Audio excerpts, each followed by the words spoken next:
Now it's time to move on to revenue options. And here to outline the issue is Commissioner of Revenue, Randy Hoffbeck.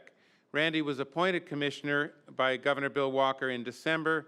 He's got 30 years of experience in tax administration, valuation, and appraisal of real estate. And the last 20 years, he's been directly involved in or has assisted the Department of Revenue and the North Slope Borough in the administration and valuation of North Slope properties. Please welcome Commissioner Randy Hoffbeck.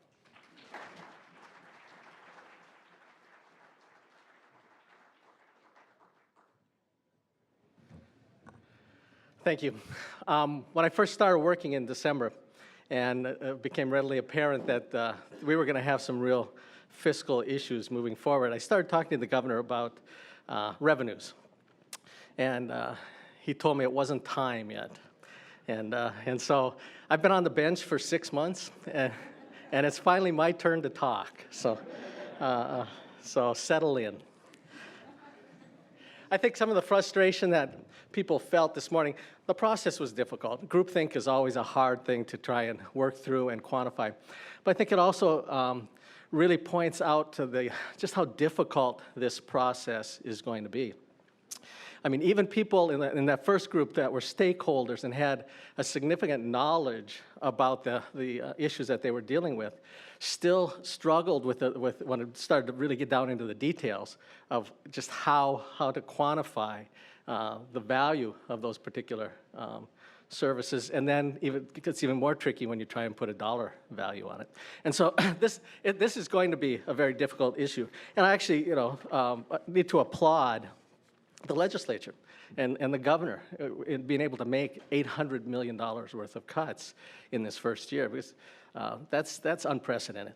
When we started, the governor laid out a plan early on that we would get our own house cleaned up first. That before we would ask anybody else to participate in bringing this fiscal imbalance back into balance, that we would look at our own house. We would find out what it is that we could do to streamline and deliver services more efficiently and inexpensively. We knew that when we laid our first set of cuts on the table, that the legislature would make additional cuts, and they did. And they held the public hearings, and they worked through some very difficult issues, and they're at a little bit of an impasse on the last of those issues. But to get to where we've gotten so far in 6 months is pretty remarkable. But now it's time that we talk about the other side of the coin and start talking a little bit about revenues.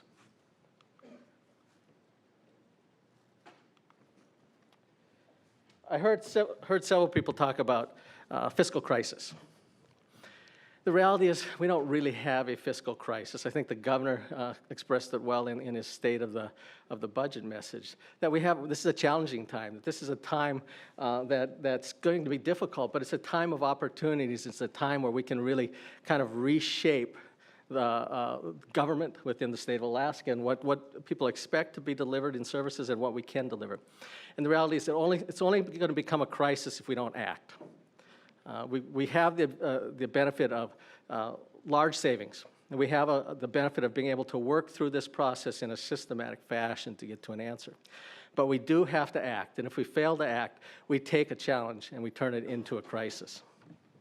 One of my favorite quotes is from Teddy Roosevelt, and that he delivered in Paris, France in 1910, and from his speech, Citizen in a Republic. Where he says, "It's not the critic who counts, not the man who points out how the strong man stumbles, or whether the doer of deeds could have done them better. The credit belongs to the man who is actually in the arena, whose face is marred by dust and sweat and blood, who at the best knows in the end the triumph of high achievement, and who at the worst, if he fails, at least fails while daring greatly, so that his place shall never be with those cold and timid souls who neither knew victory nor defeat." I think that's a mantra for what we have right now, in that this is no time to be timid. I heard somebody say that when one of the presenters talked about this isn't a time to be timid, and that's exactly it. This is no time to be timid. This is a time where we need leadership, we need to step up. The discussions are going to be incredibly difficult, but the discussions need to be had. And the decisions are going to be even more difficult, but the decisions need to be made. And this group that's here today is the group that we're hoping will take the message out. Certainly, the governor and his staff will take the message out. The legislature will do their process to take the message out. But we're also hoping that this group here will also take the message out and really start talking about some of these solutions that nobody's there to talk about. Nobody wants to talk about them, and we need to start talking about them. I told my wife that I said, if I do my job this summer, by this fall, I could be the most hated man in the state of Alaska. And she said, I'll still love you, but don't take my dividend.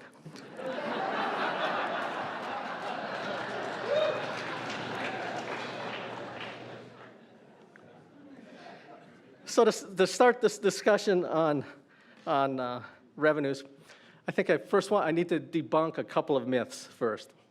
One that I heard a couple of people talking about, and also actually read it on a few of the blogs that are at the bottom of the articles, which are, you really shouldn't read those things.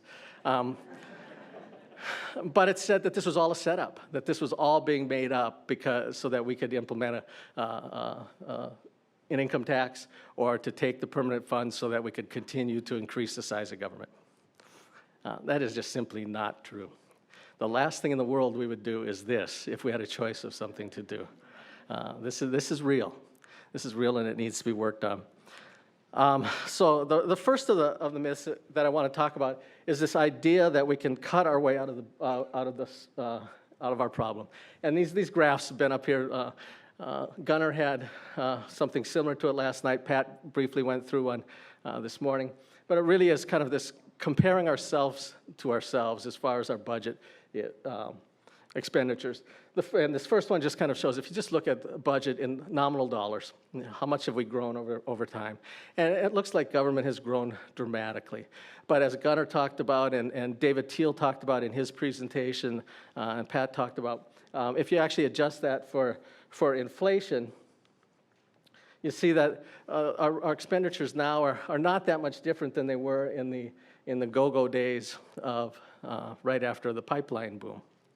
But if you make that one further adjustment and look at our spending per person, because obviously the more people you have, the greater your demand on government services, your higher your spending. You make that one last adjustment, and you find that our spending now is lower than it's been at any time since the mid-2000s. And if you actually, this doesn't show the cuts going into next year, and if you add those in, we're down around the area that we were in 2006, and we're at almost record or historic lows for spending per capita statewide.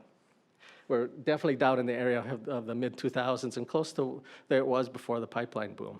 So that I think it's critical to understand that when people say that government is bloated. But let's look at the other chart that Pat put up, and that's really, if we've compared ourselves against ourselves, what if we compare ourselves against other states? And I think you find a similar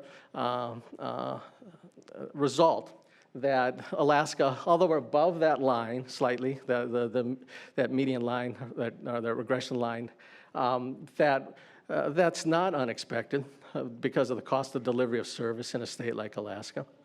And if you actually put numbers to that, it brackets us somewhere between, I believe Pat said this morning, $5.2 and $4.8 billion in expenditures.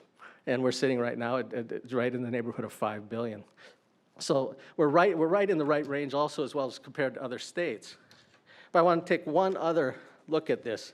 And I think if you want to put a silver lining into a dark cloud of the difficulty the legislature is having from trying to close out the end of the session, when they delivered an underfunded budget and the governor was forced to make the cuts to make that a balanced budget, we got a dramatic demonstration of what a balanced budget looks like with current revenues. We get life, health, and safety. We get essentially support for life, health, and safety.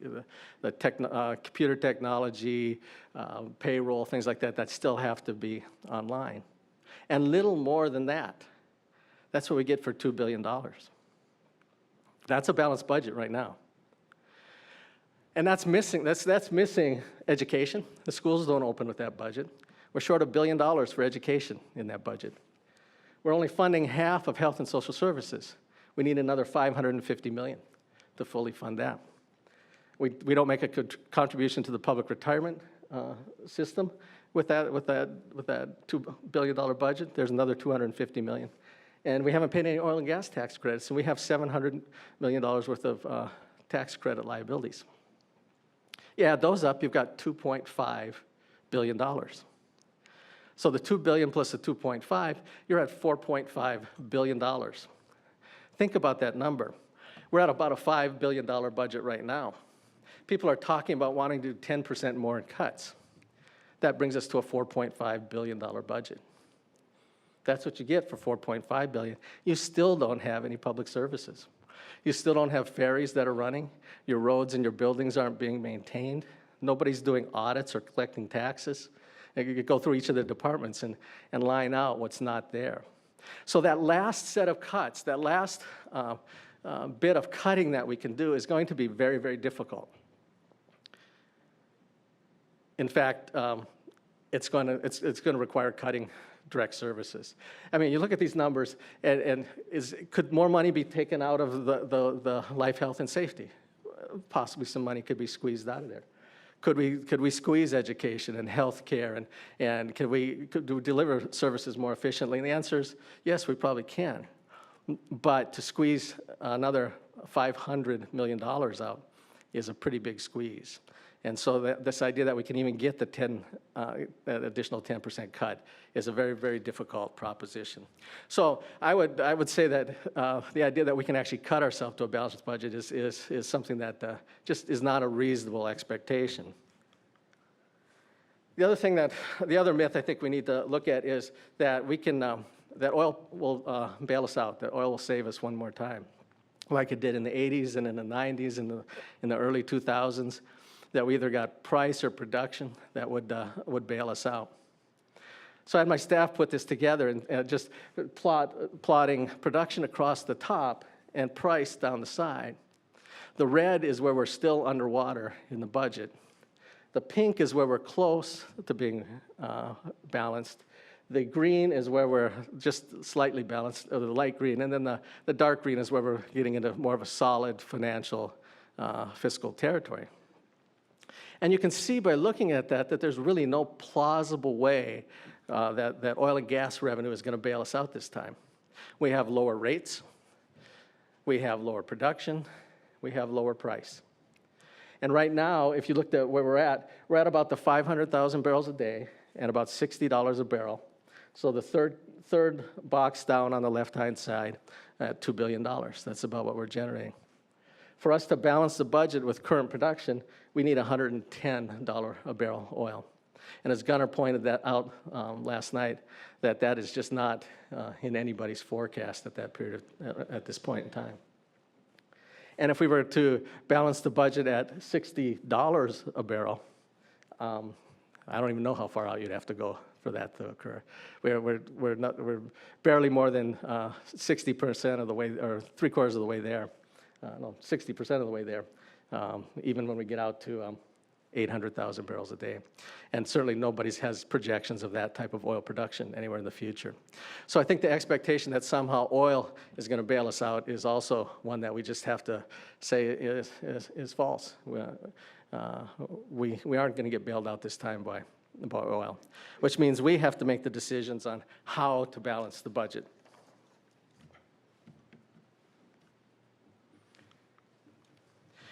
Just shortly, we're going to put our revenue forecasting model up that my staff developed, and I just have to give them just more kudos than I can possibly imagine for the work that they have done on this model. There's really three things. This presentation today, the model, and a white paper that was put out yesterday. It's about 27 pages, 29-page white paper that really starts the discussion on a lot of potential revenue options, all kind of fit together as a single presentation. And I just applaud my staff for the work that they did in putting it together. The model itself, I've had several people that have looked at the model, and they said, well, can you get it to model multiple levels of progressivity? And the answer is we could. We didn't. Or they'll say, can you get it to model this interaction between this tax or this other social response to it? The reality is that what this model was built to do is to give a visual representation with accurate information below what it's going to take to close the fiscal gap. It'll help in selecting which items will be the most powerful in closing the gap. It'll help in the discussion of which ones do we want to take on, and what political capital are we going to use up in getting certain items passed. But if a certain path is chosen, this isn't the model that's going to walk us all the way there. There's going to be a much more detailed modeling behind those processes at that time. But this is an accurate reflection. It's backed up by a substantial number of tables and formulas that I think there's like 30 tabs behind which you actually can see in the model where all the calculations are occurring. And so with that, if we could put the model up so we can play with it a little bit interactively, and you could kind of see how the model works. And after we do that, then we'll go back and we'll actually talk about a few of the revenues that are embedded within the model, and some of the kind of put some values to some of those revenues. I think that we had a cheat sheet on revenues. Is that around someplace that we were going to hand out at this point in time, just so you've got them? It'll be a document you'll be using tomorrow in your groups, and I'd love to have you look at them tonight and kind of get an idea for how much you can generate from certain revenues, and so you have an idea when you walk into the room of maybe a few selections that you would like to see used during that interactive process tomorrow. But for today, we'll pass out those so you'll have them, and we're just going to kind of demonstrate a little bit here on how the model works. First thing we want to do is to set the official forecast to $70 a barrel. I'm going to, actually, after Gunnar talked last night, I thought, Gunnar got it wrong. He was way too optimistic. And because we actually run out about a year earlier than what Gunnar was explaining in his forecast at the $70 a barrel. I think $70 is a reasonable place to set the estimate for purposes of trying to balance the budget. I think most people are talking $60 to $80 a barrel is a reasonable range going forward, at least in the near term. And so I think 70 is probably the place to really look at that. So if you look at that split up there, you can kind of, if you're looking at the model right now, the top three charts up there, or graphs, the one on the left is the SBR-CBR fund balance. SBR actually will be gone at the end of this fiscal year, so it'll just be CBR, our constitutional budget reserve. And you can see how quickly that spends down if we do nothing. It's spent out, the table will tell you it spends out in 2019, but it's actually there's very little left in 2018 and just enough to trickle into 2019 if we do nothing. The center graph represents, the top red line is expenditures. The blue line in the middle is revenues. And then the bars at the bottom tells you just what the fiscal gap is. Rather than having to try and figure out how much distance is between the two lines, that just gives you a graphic representation of what the deficit is. And you'll see that it's a deficit that grows over time. One of the reasons that it grows over time is shrinking production. The other is that embedded in this model is actually that government will grow in size by the price of inflation. That in fact you can't lock government down forever at zero growth without that actually accounting for substantial cuts over time. The model could actually be set to zero. Can we set it to zero? I think that's disabled on it right now. Yeah, it is, okay. But the model could be set to zero as well, and just assume flat government over the period of time as well. Then on the right is the permanent fund balance. So you can see the blue line is the corpus of the fund, and then the red line down below is the permanent fund earnings reserve. And the permanent fund earnings reserve is that portion of the fund that's actually available for appropriation and expenditure. And you see that that also spends out by about 2020, 2021, if we do nothing. And the assumption on this model is that we will spend our savings in the CBR first, and then when the CBR runs out, we will have no options but to spend the permanent fund earnings. So the status quo just makes that assumption, that we wouldn't just stop paying bills, that we would then start spending the earnings. Obviously, that's a decision that would have to be made by the legislature, but that's the underlying assumption within the model.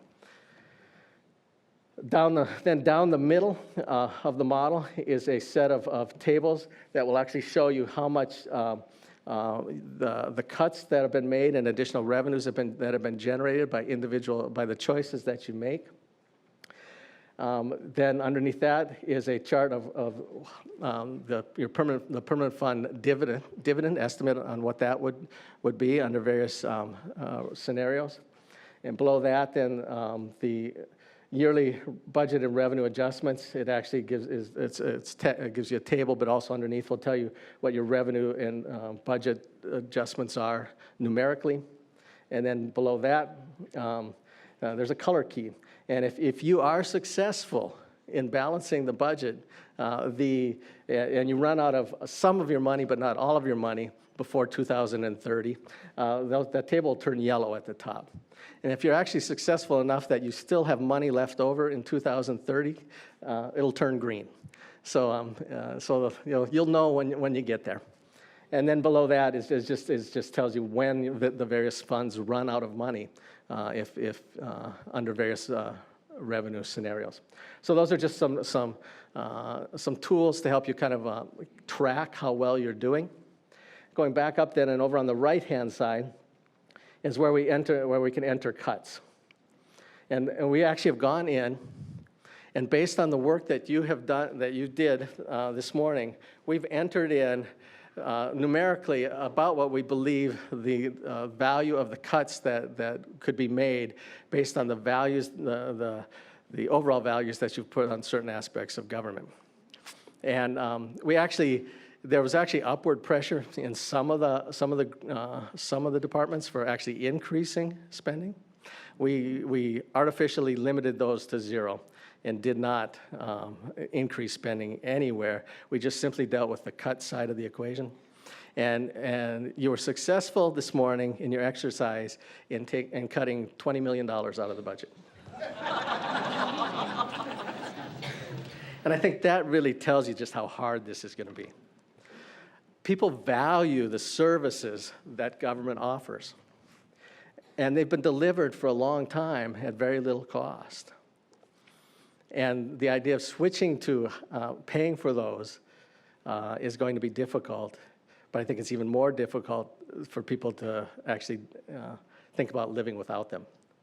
And so we're going to talk heavily on revenues. We're going to continue to work the cut side. But I think the focus, at least for me going forward, is going to be how to fund government in the fashion that people would like it to be. There's the cuts. If you'd actually, it could go down on the school or on the funding, go down to the years, because it's by departments, and then here we can make cuts in years. Put a 10% cut in for 2017, just so we can. That looks, neither one of us could actually read it from where we're at. That's roughly about right. So you'll see that even at 10% cut, if we were able to cut down to that $4.5 billion, how little that closes the gap in our fiscal situation. The dashed line above is the shadow of where we started, and the red line is where we've gotten to. So you see that. That even that level of a cut doesn't get us even close to balancing the budget. So let's play a little bit with some of the budget cuts. I'm going to have to step over here so I can see. On the revenue options, let's go in and set the permanent fund to an endowment model. It's been called POMV by others, but it's essentially an endowment way of managing that. Set it to can you set it to 4% or 4.5%, which would be similar to what Representative Hawker's bill indicates, and then set it to 50%, or you could just do the share that would go to state government. So it's one past the bottom. David told me that he actually can't read the numbers from where he's at, so he's doing the best he can. Okay, so now you can see on the blue line that if you actually went to an endowment methodology for managing the permanent fund, and limited the and then used 50% for funding government, 50% for permanent fund dividends, that you can start to close the gap. But you're still $2 billion short next year, and about $1.5 billion the year after that, and then it starts to grow again. So it won't close it, but it gets you, it's one of the steps you could take. Let's scroll down. There's been some talk about using, collateralizing the state finances as a method for our state assets as a way to fund government, essentially borrowing against our assets, investing with the hopes that you get a greater return on the investments than what it cost you to borrow, and over time that would grow the value of the fund and would generate additional revenue. So go ahead and implement the investment. And you'll see that moves it a little bit. But I think there were some people after talking about it thought that was the magic bullet that would get us there. It gets us about $300 million a year when it's fully implemented, if everything goes well. And that's a big if. This is really a very risky time in the market for investing. You can borrow money for nothing right now. But there's a lot of money chasing the good investments, and the good investments are priced high. And if you get a market correction, you take a lot of risk by using that type of a methodology for generating revenue. But over time, it should generate revenue, but there'll be some years where it'll be positive, some years that'll be negative. Over time, it should generate revenue, but it's not the panacea. It's not the ultimate way to get there. Let's scroll down a little bit further. And let's change, come back up a little bit. Since we're in a low oil price environment, let's raise the minimum tax from 4% to 10%.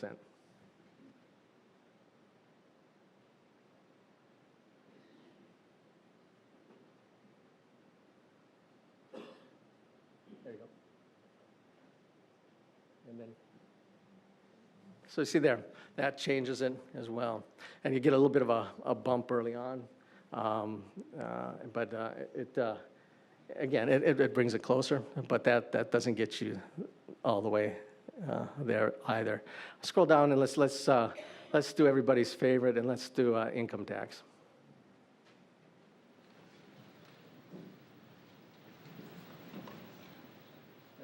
Let's do the income tax, add it, and then set it at 15% of the federal liability, which would be similar to Representative Seaton's bill. And then let's add in the capital gains tax at 10% as well. Okay, now you can see you're starting to get close. You haven't turned yellow or green yet, but you're starting to get close. But this is the process that we're going to ask you to go through tomorrow. And there's actually 30 options in there, and some of those options have multiple selections you can make within the option in order to bear down even a little bit further. But we're going to ask you tomorrow to sit down with your group in a room, working with your facilitator and a modeler from my staff, and just walk through and start selecting options until you find a set of options that could get you to a balanced budget, or until you give up. The answer is you can get there. You can get there, particularly if you recognize that the CBR and the permanent fund earnings, those are viable assets to use in balancing the budget until such time as we could get to a gas line.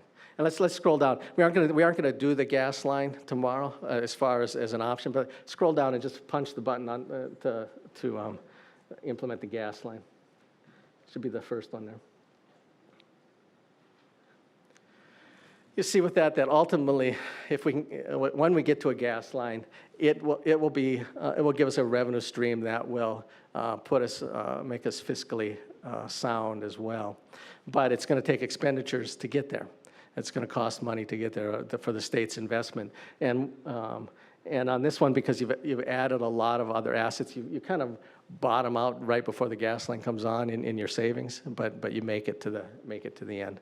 If you hadn't put in an income tax and some of the others, you actually would run out of money before the pipeline came on as well. So anyway, so those are the things that you're going to play with tomorrow, and hopefully you'll be able to come up with some creative solutions. The idea here isn't that the administration has a select group that they want in play. We are not endorsing any one option or any one set of options. We really want you to work through all of them. And the 30 that you have available to work with tomorrow, obviously aren't all of the potential options are the ones that we've modeled. If you come up with others that you would like to have modeled, by all means, let us know. And this model will be dynamic. You know, check in every now and then on the website. It's on the website right now. And you can check, see what updates have been made to the model and what new additions there are for trying to balance the budget. Could you flip to that next tab? There's the second tab on the model, in case you lose the sheet we just passed out, actually describes every one of the cells that you could do entry in, and what it represents, and some of the assumptions behind it. So that's also on the model, so that if you're wondering about what that button really means, you can flip over to the tab, scroll down, and you can find it and what we're actually modeling with that particular item. With that, if we go back to the PowerPoint.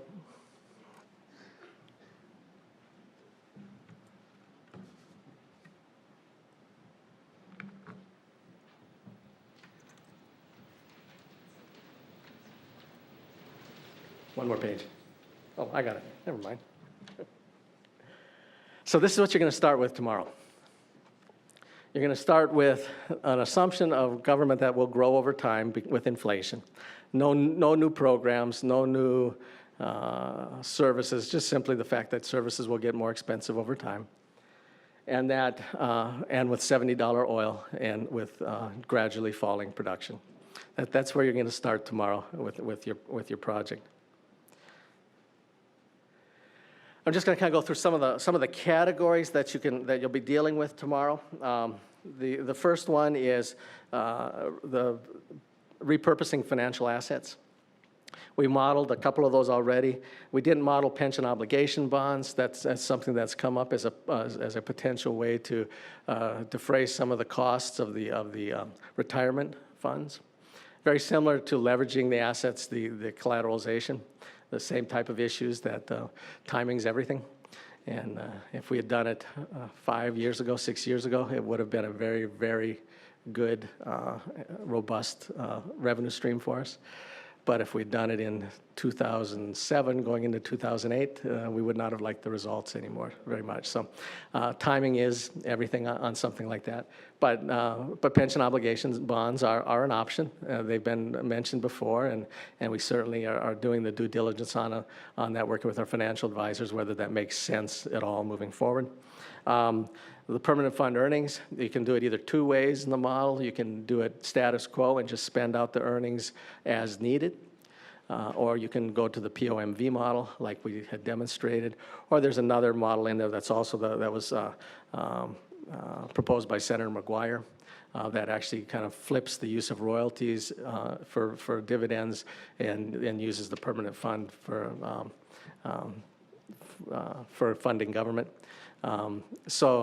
Those type of options are in there, and again, they're all described in the various ones, and then the collateralization and securitization. And in looking at that, I think one of the things we have to be real careful about is there's certain aspects of generating revenue that are going to generate new money for the economy, money that's not already in circulation. And certainly, spending investment earnings is one of those things. Right now, the money is invested. It's essentially shipped out of state overseas. It's being invested elsewhere. It's not being invested in the state. And so any money that we would spend from the investment earnings is actually new money in the state. It's money that's not in the economy right now. And I think that's critical to remember, because some of these options are simply going to be recirculated money. We're going to be taking, if we put an income tax in, we're taking money from one group, repurposing it in the government, and spending it elsewhere, but it really isn't new money in the economy. And one of the things I learned in one of my first classes in economics was just some basic tax theory that says if a government charges 0 in taxes, it receives 0 in revenue for funding government. And if a government taxes at 100%, it receives 0 in revenue for government, because essentially there's no incentive then to produce. So the right number is somewhere between 0 and 100. And the idea is finding that right balance. And certainly right now, a lot of our taxes are set at 0. And that creates a problem, because if there's not some kind of nexus between economic growth and the treasury in government, economic growth becomes a drag on services.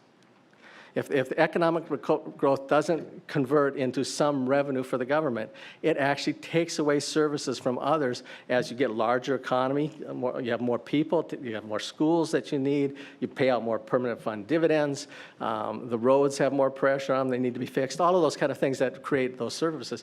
And if there's no revenue that's generated by that growth, it constrains government. And so we need to recognize that as well as we're looking forward, that taxes aren't all bad.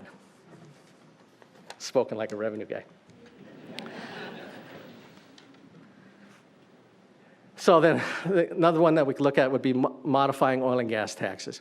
And one of the things that we want to be real careful here is that we don't want to turn this into an oil and gas tax debate.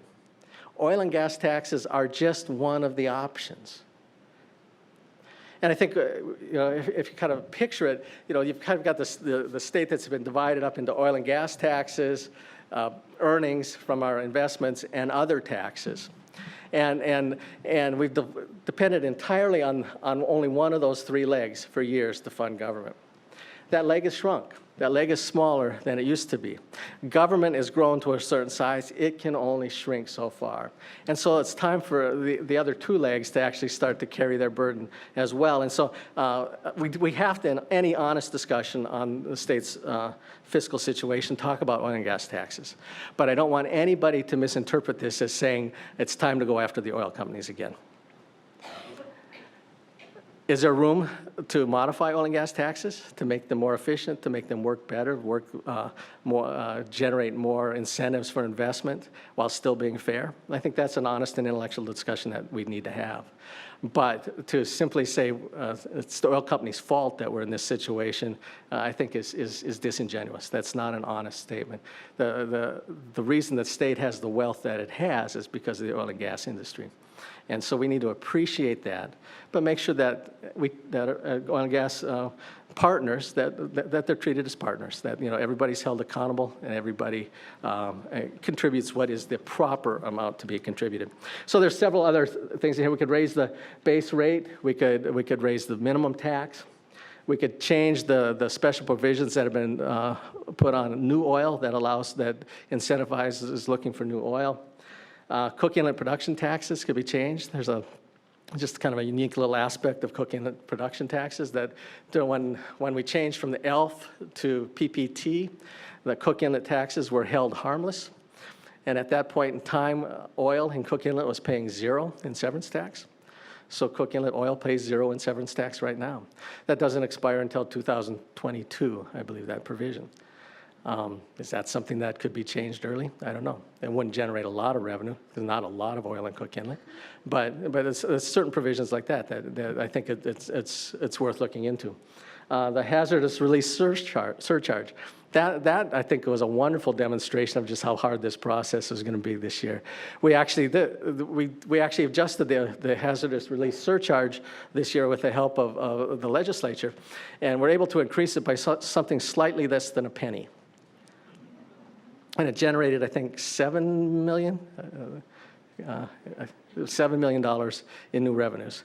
And the angst that was felt over actually having to implement that new tax was incredible. And that was for $7 million. And we're going to ask the legislature over the next few years to come up with $3 billion. It's a heavy lift. It's a really heavy lift. And that's why we have to do it together. And then one that was put on here, the natural gas reserves tax. That was something that the reserves tax is something that is part of Alaska history. We had an oil reserve tax before the pipeline came on.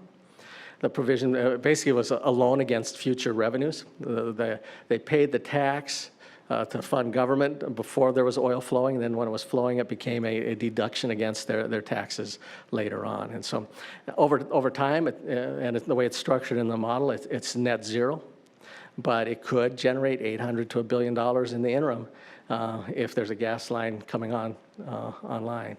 And there's a speaker that'll come up after me that will talk a little bit about some of the negative impacts of decisions like that as well, because certainly they can have a dampening effect on exploration and other things. And so there's a balance here. It's not all just about the numbers. All of these numbers have socioeconomic investment decisions that are behind them as well. So it's not all about which one will generate the highest number. Sometimes it's which one generates the best number.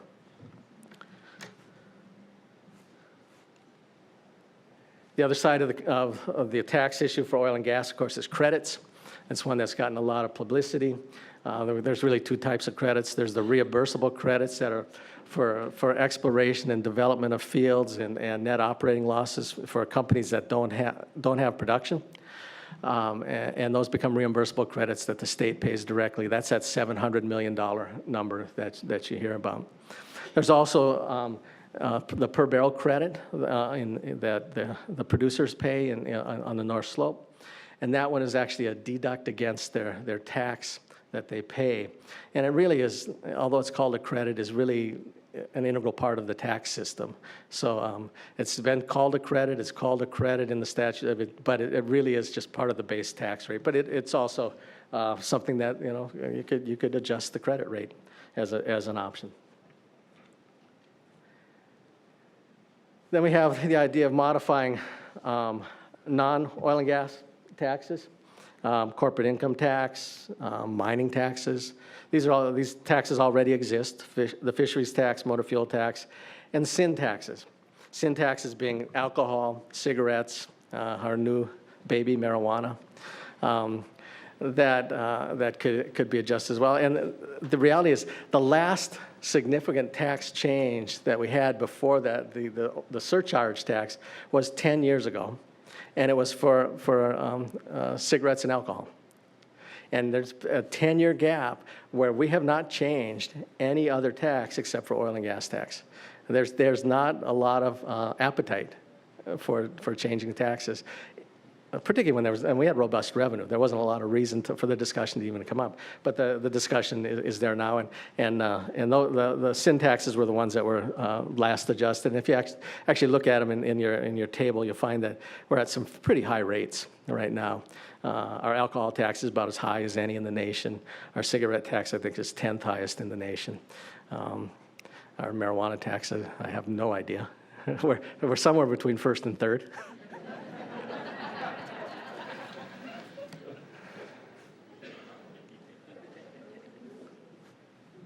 And then we can add new taxes. Healthcare provider tax. Interestingly enough, we're the only state in the nation that doesn't have a healthcare provider tax. And there's a description of that tax in the handout, but it's one that could generate a substantial amount of income, and is actually not speaking for industry, but is generally supported by industry because of the Medicaid reimbursement component of it. So, that's one that is a potential. Business license or gross receipts tax, really, that's kind of an easy to implement sales tax, where the taxpayer pays on their gross receipts rather than running a tape on every transaction from the cash register. Income tax, And of course, we used to have an income tax. There's many flavors of income tax. It's actually one of the easier ones to implement if you implement it just as a percentage of federal income tax. It retains the progressivity within the federal tax structure, and basically you file a return that says what you paid in your federal tax, and you pay a percentage of that. There are options, and there's some issues you have to deal with in where you earn the income and stuff. So it's not totally simple, but that can be implemented easier than some of the other taxes. Capital gains tax, of course, associated with that as well. A payroll or school tax, which is a tax where your first couple paychecks that you get every year, a certain amount would be taken out. And it's essentially an employment tax. We had that in the past in Alaska as well. I think it was about $10 before. I think the proposal that's out there right now is progressive from $100 to $500 per person, per employee. Sales tax, one of everybody's favorites. And this one's interesting because I know there's a lot of people that, because so many communities within the state already have a sales tax, think of it as a local tax. But nationally, it is very much a statewide tax. And it has its pros and cons. If you've already got a high local tax and then you put a state tax on top of that, you could reach some levels that are not acceptable, maybe even get capped out. But also, having worked in rural Alaska for the last 8 years, there's a lot of smaller communities that don't have the capacity to manage a sales tax on their own and have very few ways of generating income that would love to have a sales tax where they could actually piggyback off the state's tax and just add a percentage or two of their own onto it. So it's got its pros and cons, as most of these do. And then the one on a statewide, then we also looked at statewide property tax. That would have, if the entire state was incorporated, that would be a very easy thing to do. We could just add a portion to everybody's mill rate and collect the tax. Unfortunately, a large portion of the state is unincorporated, and we just simply don't have the data on what assets actually exist out there and what they're valued at. So it could be implemented. It certainly is a possibility, but would be one that would take some time to implement. And then the one that actually generated the most interest of all the taxes when we started this discussion is this idea of gaming and a lottery. Actually, the first phone call I got on revenues yesterday was to talk to me about Powerball. And after the reporter finished the interview, she was a little bit sheepish about it because she said of all the things we could focus on, they wanted me to focus on the Powerball. And I said, well, we smiled a little bit too, but it is kind of a sexy thing, right? It's everybody's got Powerball. There's very few states that don't, and it's easy. Powerball's easy to implement. It's really essentially like a contract to implement it. And so when most states start this type of an activity, they would start with one of these national Mega Millions or Powerball or something like that, and then eventually develop their own in-state lottery type games as well. But so the idea of gaming is out there as well, and it's something that comes up. And I've been in Alaska since 1980, and it seems to come up every few years as a way to fund government. So those are the options you'll be dealing with tomorrow. There's 30 of them, and some of them will generate a lot more income than others, but I encourage you to have some fun with that. I think the things that we can really, conclusions we can draw from the discussion, what we can draw from what happened this morning and trying to look at the cuts, and I think will even be brought home even more so tomorrow, is that there's no easy answer to balancing a $3 billion budget deficit. That's a lot of money. And so it's going to take work, and it's going to take a lot of people to really, courage is the wrong word. It's not really an issue of courage, but people are going to have the desire to make it work. And I think it's really going to take a combination of four things. It's going to take continuing restraint in our spending. I think that's a commitment the governor's made, and I think it's something that is going to be critical not only to long-term success, but for people to accept the fact that these revenue enhancements are coming. We're going to have taxes that impact individual Alaskans. We're going to have to look at changes to oil and gas taxes. And we're going to have to look at a strategic use of our legacy assets, the CBR and the permanent fund and other investments that we have.